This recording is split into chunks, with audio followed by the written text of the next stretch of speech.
2015 has come and gone, and man, what a year it was. Yeah, plenty of great games overflowed this year, unlike 2014. So to honor this glorious year of gaming, we're going to do another top 10. Here are the ground rules. Rule number 1, no HD remasters or re-releases. Although there were some pretty damn good remasters or even complete reworks this year, it doesn't seem right to give them a spot. Yeah, they had their time, now it's the new kids' turn. Rule number 2, one game per franchise, but not developer. Good game makers make good games. Get over it. Rule number 3, we both have had to have played it or watched the other play it. It's our best attempt at a fair analysis. Rule number 4, it's our own opinion, so take it as such. We're doing this for fun. And if you have a top 10 list of your own, let us know in the comments below. And finally, rule number 5, enjoy the show.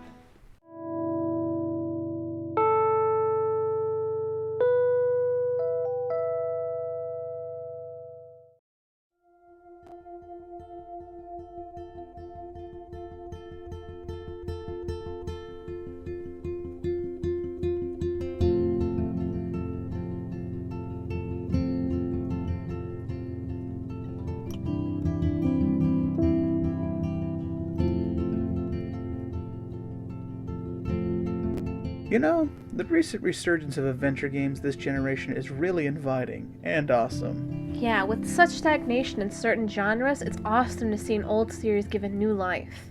And what a way to experiment with this game. You play as Max, a young student at the prestigious Blackwell Academy for Arts. Though some weird events begin to unfold as Max suddenly finds that she has the ability to control the nature of time, and learns about a horrific fate that is about to happen to her town.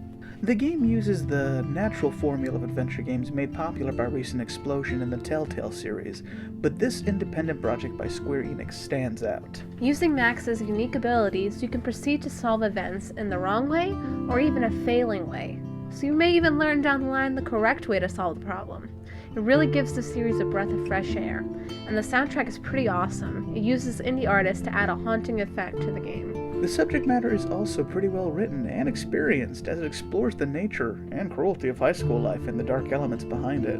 Yeah, be warned, there is some pretty heavy stuff in here that we won't spoil, but still, if you're looking for a great adventure game, give this one a try.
This is how it happened.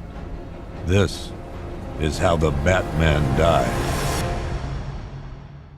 And what a way to go. The final installment in the Arkham series pulls out all the stops, and it does not disappoint. 6 months after the Joker's death, Gotham is on the decline with crime until the Scarecrow strikes.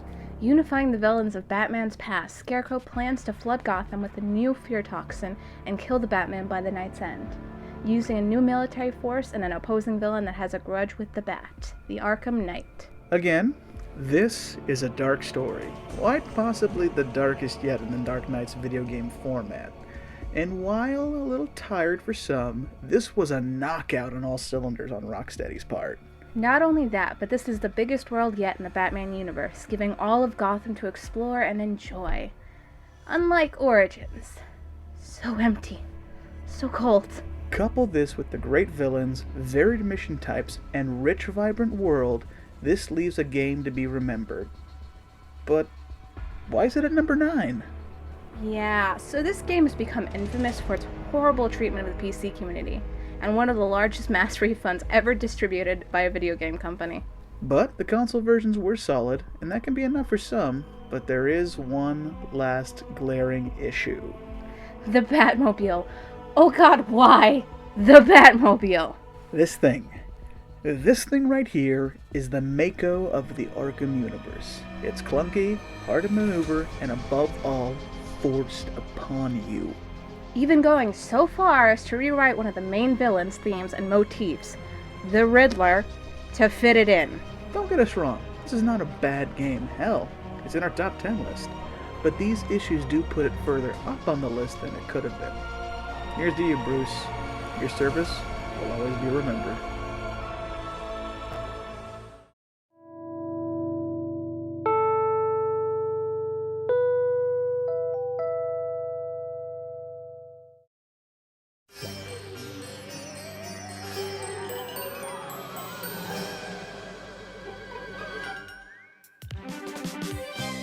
What the hell is this? Oh, it's Yokai Watch, the new hit game from Japan. Huh. You play as either a boy or a girl who gains the ability to see yokai, evil Japanese spirits. Oh yeah, the spirit you blame for being upset or stubbing your toe. Exactly. And in this game, you befriend them and raise them using great tactics in the strategy-based RPG. Vibrant art styles, cool but creepy music, and a vast open world. I'm liking what I see here. Yeah, on top of that, it takes on some pretty serious approach to kids' issues too. A great example would be an early game mission where a yokai forces your parents to fight. A real issue a lot of children face today in society. Wow, kudos Nintendo for not pulling the punches on this one. Hope this series gains as much success as it did in Japan.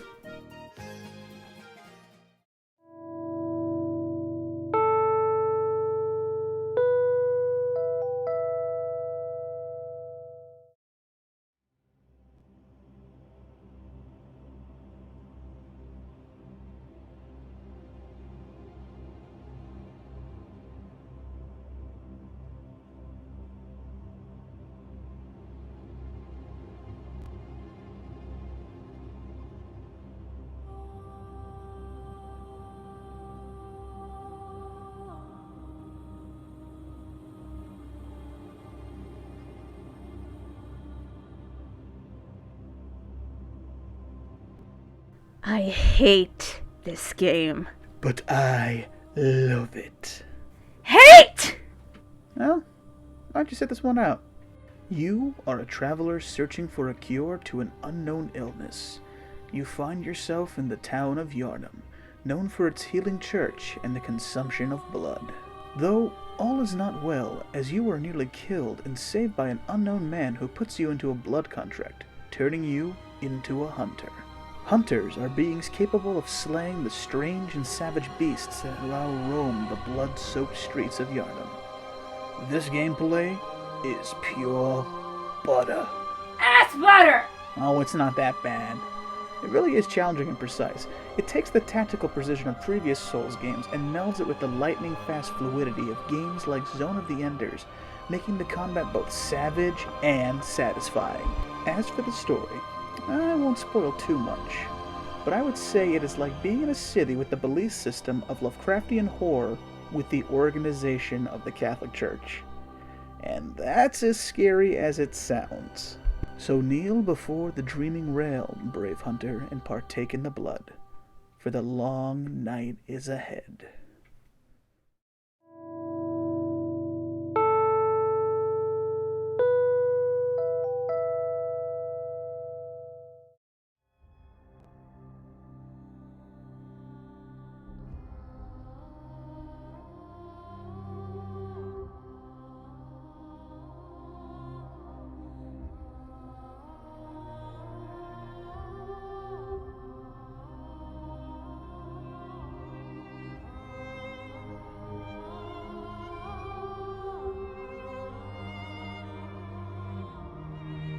Look, see? A game you liked. And it's actually an improvement over the last year's abortion, Unity.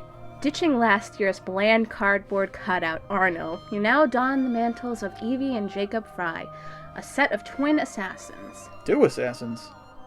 So Ubisoft finally sat down and committed to 2 fully playable characters with full flushed out stories like in GTA 5? Not exactly. 1 step forward. 15 back. And besides, having a tit of a brother who controls the main story, you can opt to play as Evie in the free-roaming section of the game. Anyway, this time we were given the streets of Victoria, London to roam, and it is awesome. This is the city we wanted to see in Unity, complete with active sections of business, light vehicle sections, and even some form of character customization, not completely bogged down by microtransactions. It's a half miracle. At this point, I'll take what I can get. Though it still isn't perfect, as we are still lacking a lot of the features that were missing in Black Flag, some would say the pinnacle of the franchise. This one feels a little more like Assassin's Creed 2, even if it stole a lot from the Arkham series. But it's still good. And any major improvement in this series is a welcome change at this point, even if it's starting to show some major fatigue. Yeah, but the music is amazing, though.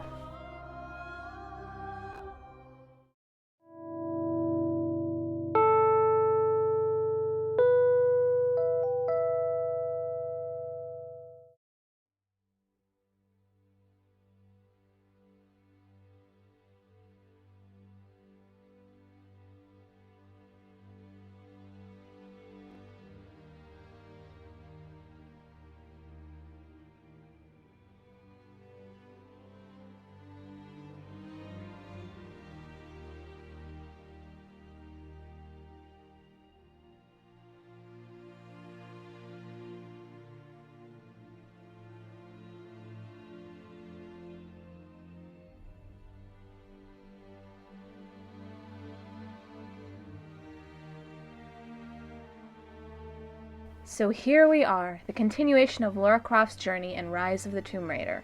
Unless you don't own an Xbox One or a high-powered PC. In which case you have to wait another year to play it on other consoles. Shame on you, Microsoft. And you too, Sony, for that whole Street Fighter V fiasco. Yeah, despite both companies acting like a bunch of babies, this game does stand out and deserves to be in any gamer's collection, whether it's right now or a year from now. Again, you play as Laura, fresh from her Heart of Darkness descent that was Tomb Raider's reboot about 2 years ago. Yeah, Laura is now on the hunt for the Tomb of the Prophet and the white whale of her father's legacy. And a little bit of obsession for Laura. Obsession? Laura is 2 steps away from a full psychotic break in this descent into madness. But hey, a girl's gotta do what a girl's gotta do, am I right? In this hunt, Laura takes on the nefarious forces of Trinity and their hellish lapdog Constantine in this epic and gorgeous romp through tombs. Yes, you heard that right. Tombs, baby. Unlike the sideshow attraction that the reboot had a few years ago, this outing lets the tombs take the main stage, and man, do they stand out. Truly, we are in the next generation. The gameplay is solid, if not unchanged from the previous installment. If you like the last one, or the Uncharted series, chances are good that you're going to have a good time. What may throw some of you off is the new crafting system, which is also tied to the new microtransaction system. Anyone else smelling Dead Space 3 desperation? Regardless, Rise of the Tomb Raider is a great game, and thankfully not crippled by its forced microtransaction scheme. Even if they include exploding chickens.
Alright, fanboys, put your pitchforks down and mean comments away, and let us explain.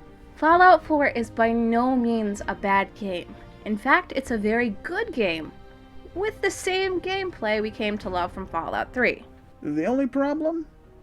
We haven't seen any major improvements since 3, and have actually had features removed that we came to like from the earlier installments. Yes, it seems that the dumbing down of games has finally come to a tipping point, as even the mighty Bethesda has fallen to the casual crowd. Gone are the dialogue-rich options depending on your class and social status, replaced by generic Mass Effect good, bad, or snarky replies. Gone are the meaningful ties to perk selections, giving little to no noticeable improvements, and you're left grinding that skill needlessly for a minimal turnout. And the glitches. Man, Bethesda, in a world of other large-scale open worlds, twice, sometimes 3 times the size of your world, and you're still a buggy mess? We need to talk. No game is perfect on day one, but when you patch a game and break it even more, something needs to be said. And gone are the core elements of survival in the post-apocalyptic world. Weapon degradation's gone, separate meteors for radiation and health monitoring gone. It's the dumbing down and removal of these features that really soured the experience when taking into consideration for this list. Again, there are some pretty cool new additions, like the legendary monsters that drop rare loot like in Diablo, or the crafting system that allows you to build various settlements. But these just feel tagged on, and in an industry where innovation is key, Bethesda is seriously starting to falter. We won't comment on the graphics like other reviewers, as we feel this doesn't deter from an experience. But we will step up and talk when a game removes features and begins to show stagnation. Fallout, we love ya, but I play you for 72 hours and I get the same feeling from playing Rage, a game that is 4 years older and in some cases had better shooting mechanics. We need to talk. I'm sure that this was just an experiment like the failure of Elder Scrolls Online, and in the future you'll get back on track. But be careful, Bethesda. No one wants to pull an EA or an Activision.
Now on to something a little more meatier, unlike our last entry.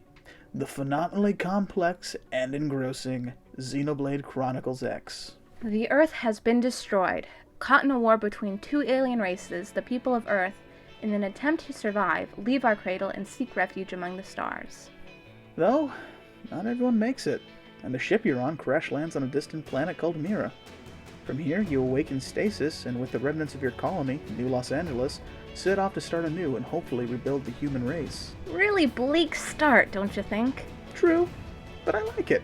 Setting out in the vastness of the universe to try and find your place after everything's been lost, it really creates a compelling factor for you, the player, to drive forward and succeed. Agreed.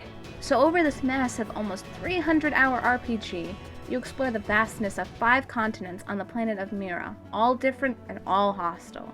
Yeah, there are a lot of things that want you dead out there, and if you're not careful, they'll eat you. Eat you whole. All kinds of eating. Just bad times. This is a massive world, probably one of the largest ever created, and it's on the Wii U. No joke. Back when this game was first announced as a Project X, I knew that this was going to be the game that made me get a Wii U. And boy, I'm glad I did. A beautiful world, deep customization, satisfying, heart-pounding combat left me with a satisfying game I can easily pull hours into. But Tony, aren't you forgetting something? What do you mean? Hey, if you can't remember, then I'm not going... Giant robots! Ugh, son of a... Called Skells, these gigantic robot aid systems will aid you in the massive quest, after a while. But they are not cheap. These can serve as both transportation hubs as well as combat platforms, making some of the more nasty and huge beasties in Mira a cakewalk. But again, at a cost. Yeah, fuel ain't cheap and repairs are costly. And if you don't have insurance, whew, you are gonna be in the poorhouse. Yeah, it really makes you invest in your Skell as the something you yourself build, customize, and outfit over your journey. Every scratch, every torn off limb is a punch to the chest, let me tell you. But it also serves as a great balancing act, as you don't want to be too overpowered in this world, as it kind of robs it of its wonder. Oh, and the soundtrack is done by the famous anime composer Hiroyuki Sawano of Attack on Titan. And it rocks.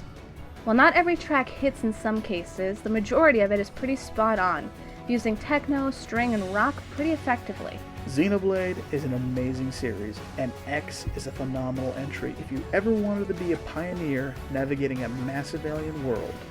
Look no further, Mira's calling.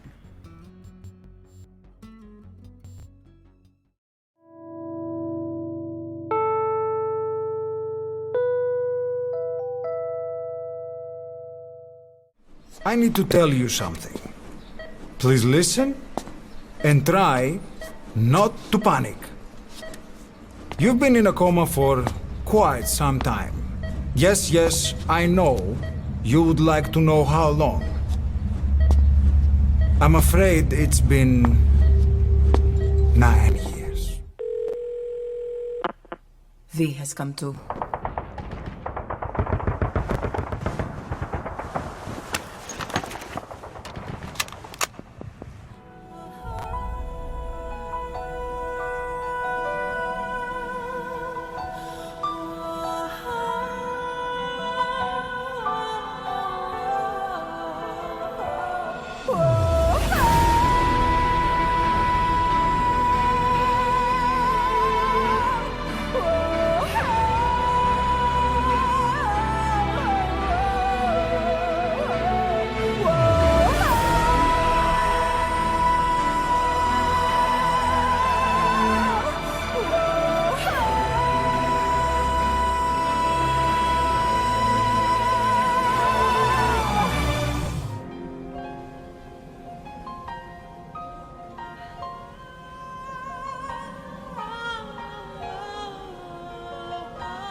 All good things must come to an end, and even angels can become demons when on the battlefield. And what an ending it was. Though not the most definitive narrative ending to the continuous black hole of the Metal Gear Solid universe, MGS5 excels where no other game in the series has gone before, evolving the gameplay. In this installment, you play as Venom Snake, the haggard and battle-weary warrior Big Boss, after his defeat at the end of Ground Zeroes. Snake awakes from a coma of 9 years after nearly being assassinated by Ghostface. Snake sets out to rebuild his empire and take revenge on the man who tried to kill him and maim his friends. Men become demons, and there is no salvation on the battlefield. Taking the mission structure of Peace Walker and adding the open world element of GTA, MGS5 does the unthinkable. Open world stealth.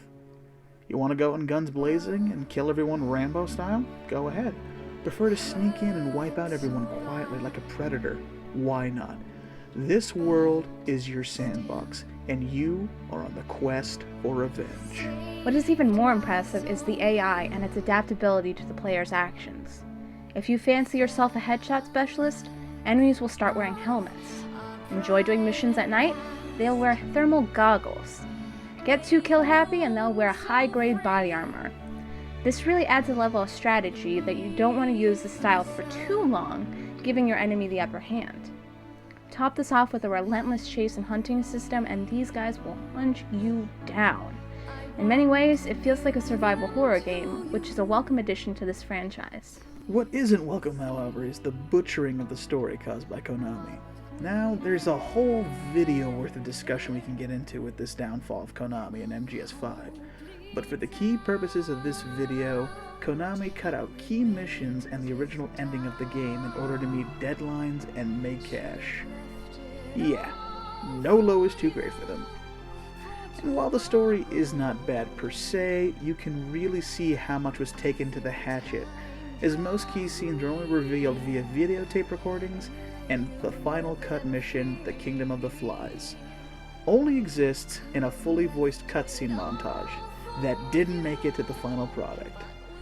It's still a great story, but one you can see was rushed heavily near the end. And don't forget Quiet and her ridiculous wardrobe. Oh, it's integral to her character and you'll feel ashamed when you find out. Bullspit. Being photosynthetic does not require you to run around nearly naked in nylons. Hell, you can even unlock her XOF uniform, which exposes her arms for breathing. Blatant fan service is blatant fan service. It's okay to have it, guys, just don't try and give it a BS excuse.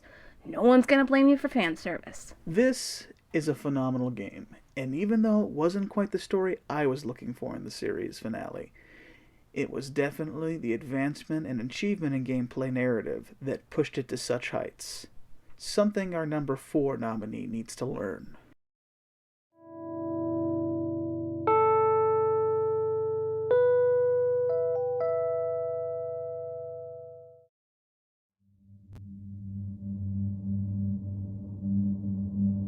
Wolves asleep amidst the trees.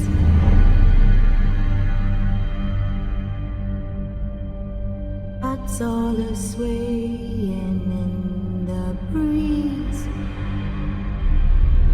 But one soul lies anxious, wide awake, fearing all manner of ghouls, hags, and wraiths. For your dolly Polly sleep has flown. Don't dare let her tremble alone. For the witcher, heartless cold, paid in coin of gold. He comes, he'll go, leave naught behind but heartache and woe. Paid in coin of gold, he'll chop and slice you, gut and dice you, eat you up whole, eat you whole.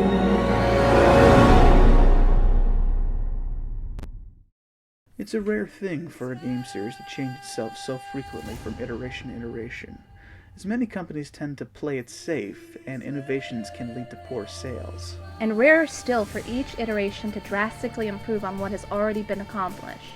Enter The Witcher 3, the final installment of CD Projekt Red's take on the infamous Polish book series. And what an outing it is.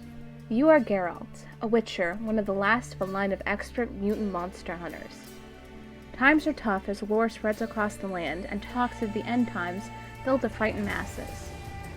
You set out on a journey to find your lost love Yennefer, and then your daughter Ciri, a child of prophecy, who may in fact be the only one who can turn the tides in this impending apocalypse. Let loose in this massive, handcrafted open world, twice the size of Skyrim, mind you. In this game, you are given one of the most richest and deepest experiences you could ever invest in. Over 200 hours worth.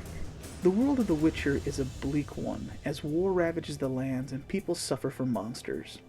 You can turn to help the people, or even take advantage of them, as you travel from town to town, taking on the odd job or two for some coin as you search for the answer to the main quest. You can search for treasures, raid bandit settlements. Hell, you can even haggle NPCs for how much they pay you to do quests. It's freaking awesome. The Witcher 3 is beautiful, impressive, easy to learn, hard to master combat, and vastly superior to its predecessors. This all swells to engage the player and keep them coming back for more. Upon release each week, CD Projekt Red released 16 DLC packs for free as a gesture of good faith and to keep players interested in their game. And you know what? It worked! Post-game, and 290 hours in, I would double-check and see what new quests I received or benefits I got for my character. A novel concept, as most game companies would resort to nickel and diming you. And you know what? This game convinced me to buy the Season Pass, as it was a great way to get me interested and invested in the product I bought. So here's to you, Witcher 3. You were the pinnacle of the games this year, 2015. The year of great gaming. We wish you guys well and hope that 2016 is just as awesome as this one. And not nearly as horrible as 2014. Bye, guys.